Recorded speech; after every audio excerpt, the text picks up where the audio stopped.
So there's this 21-year-old guy from Malaysia, got 4 million ringgit in the bank, not counting the 6 properties he inherited. Super miserable because he doesn't have any family member left. In other words, Hamka Chan already is only child, no siblings, orphan, no parents, grandparents around, feeling really lonely.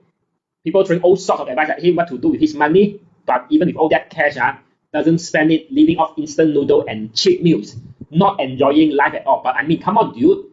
A PS5 isn't that expensive. It's below 3,000 ringgit, okay? But seriously, as a licensed advisor, this is what I would say. Now, it's not about asking him to say, hey, come to me right, for advice. Not at all. Imagine if you were in his shoes, I can also honestly tell you I don't think I could help at this moment of time. Why? Before I go to that, let's talk about money. Money can buy a lot of things like comfort, can buy better food, can buy better healthcare, but cannot buy health, right? And can buy better house. But you cannot buy the warmth of a home. And it cannot buy happiness. Money cannot buy love. Money cannot buy respect. Money cannot buy trust. Life is actually pretty empty if you have got money but nobody to share it with. This is a real case. So money, you realize, is nothing but just a tool. It's pointless on its own. And I've been telling people about this forever. People just don't get it, right? And until they are put into a situation like, this guy, right? Money needs to come with a purpose in life because that is what gives you fulfillment, right? So purpose, and then it translates to fulfillment. And people really, as a human being, you can really get by and live pretty happily when you have a strong purpose that gives you fulfillment, even without a ton of money, as long as your basic needs are met. What are your basic needs? You have food, shelter. Those are your basic needs, right?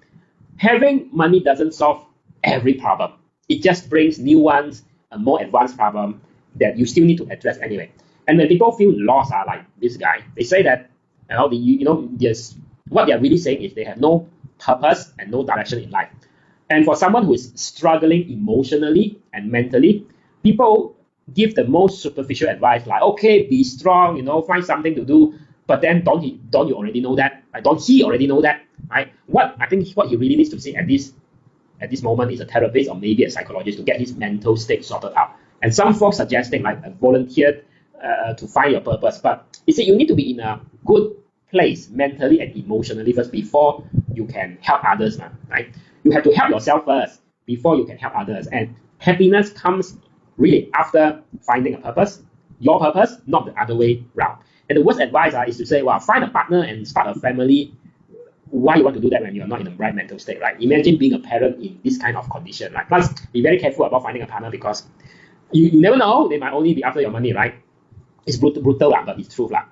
All right, but good story anyway. All right, catch you later.